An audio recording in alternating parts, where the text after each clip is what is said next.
Welcome, ladies and gentlemen. Day number 3, PDAC 2024. We are back on the floor this morning, now this afternoon actually, here in Toronto. And it's my honor and pleasure to talk to IsoEnergy, and Phil Williams, the CEO, is here with me. Welcome, Phil. Thanks for taking the time. Thank you, Joke. Good to see you. Yeah, good to see you. Uranium is hot. Uranium is shiny. That looks all great. So we had to run to 107. Now it's like 93, 95, nibbling around. What's your view on that? Look, I just think that's a natural reaction. Prices don't go up 100% of the time. A little pullback is natural. The spot market remains very, very tight, and I don't think it's going to take too much buying to get it back up through $100 and even higher in the coming year. Yeah, absolutely. I see it the same way. 150 is my target actually for this year. IsoEnergy, I'm a shareholder of your company since, Excellent. I would say, even since the beginning. Gee, Yeah. That's a long, long time already. But very happy because you rewarded us very highly with good profits in the stock. And I think now still a great entry point here because you amalgamated Consolidated Uranium inside. And I think the Hurricane project is as far as I know, the highest grade project in the world, right? Yeah, it is. In the resource is at over 34% grade, and in the high grade core, we're over 52%. It's the highest grade indicated resource in the face of the world. And I think, as far as it goes in any commodity, it's the most valuable rock of any deposit ever of all time. Yeah, super. And you just told me the drills are turning. So what can we expect? Hopefully good news. Yeah, listen, we're doing something we haven't done in a long time, which is test for extensions to the known resource. So we have the Hurricane deposit, and it's well drilled off. What we're looking for now is additional pods of mineralization along strike to the east. The conductive corridor goes many kilometers to the east, and we haven't found other pods yet. We did a different kind of survey last year for the first time ever in the Athabasca Basin, which identified potential targets to the east, hundreds of meters to up to a kilometer and a half away. We're drilling right now. The first hole is in, and we've got a 6-hole program planned. Okay, wow, super. That's fantastic. So the first real news, when can we expect that?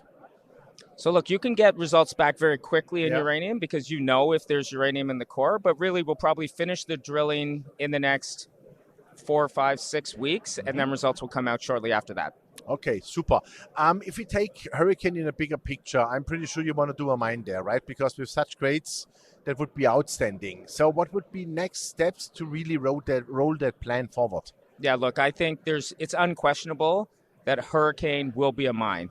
And one of the unique things that we have at Hurricane is that the deposit is cut off by a project boundary. And on the other side of the boundary is the Dawn Lake project of Cameco and Orano. Aha. They're drilling on the other side of the border. In their financial disclosure of the last quarter, they announced for the first time results from their drilling.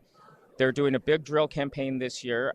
And while we don't know exactly what they have, what we see on our side of the border, we would think is about 40%. On their side is about 60%. We have about 50 million pounds. We guess they have somewhere around 75 million pounds together. That's a mine. So what we're doing... Would that be a future plan together? Listen, I think that clearly these projects belong together in some form. Makes what sense. That looks like, it's too early to say. But before we get there, we need to understand what we have on our side of the border beyond Hurricane. Again, back to the drilling that we're doing, we're going to test to see what else we have, because if we do something with the group across the border, we want to come into that from a position of strength, knowing exactly the value of our side of the project. Absolutely. It brings you also in a better position to negotiate. Absolutely. When you know your value. Okay, but as we are talking already about production, you have a production scenario through the merger with Consolidated Uranium. So you have 3, I would call smaller mines in the US. And I think Tony M is the one you are now really pushing into production for next year already, right? That's right. And I think that makes us unique among our peers, where we have Hurricane, a large-scale, high-grade project, but we also have near-term production. Those mines that you referenced, Tony M, Daneros and Rim, those were in production in the last bull market. So in 2006, 2007, 2008, they were in production. Fully built mines. They were shut down due to low prices, but they were kept in good standing. All the permits are in place, all the surface infrastructure, all the underground infrastructure is in place, and so we can move them back in production very quickly. That's what we're doing at Tony M. We're opening up the portal, and we're going to send our team underground to map the workings, see what the state of the underground is, and put together a mine plan.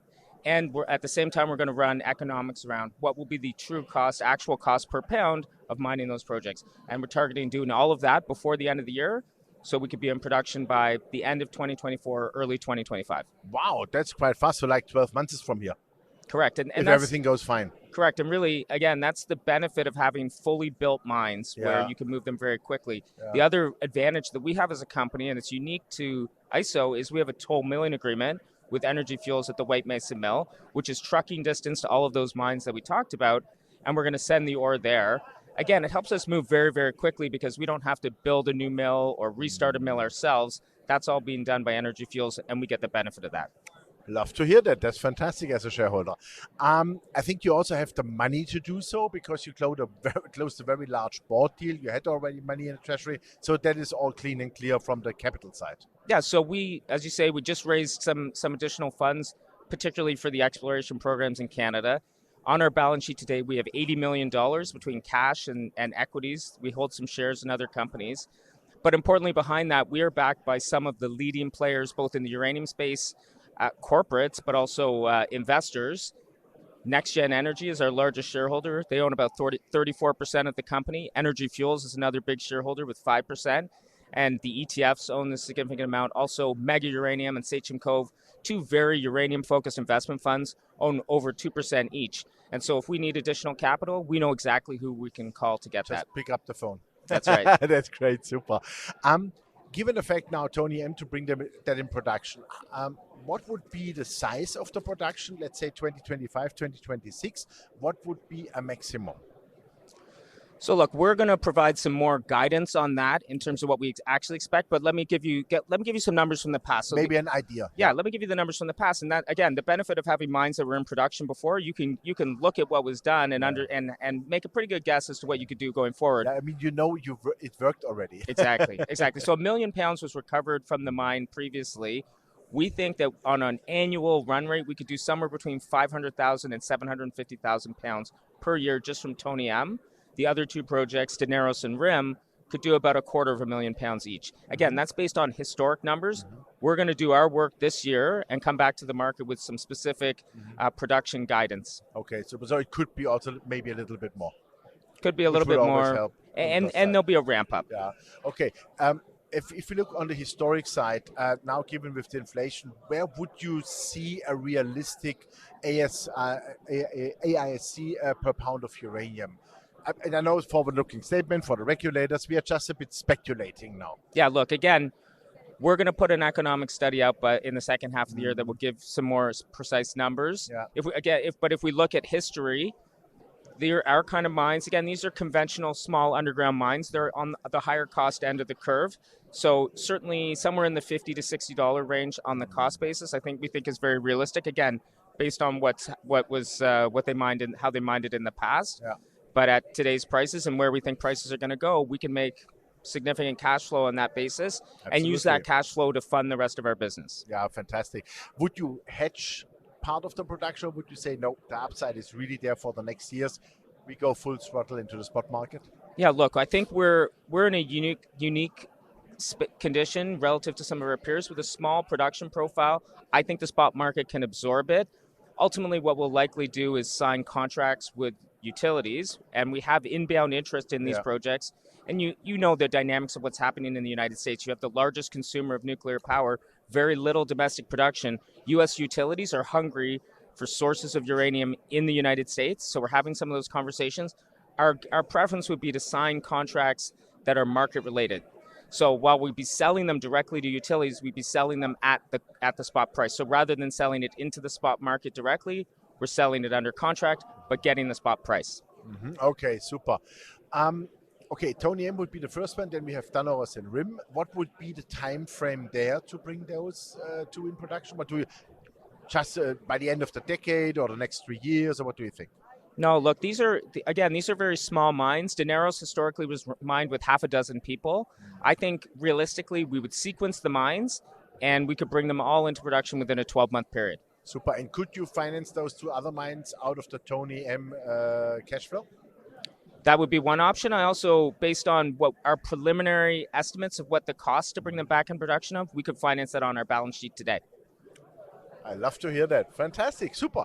Phil, thank you very much. It looks all great, I would say, and please keep up the great work and just deliver, because one thing is for sure, the US reactors, they need your uranium.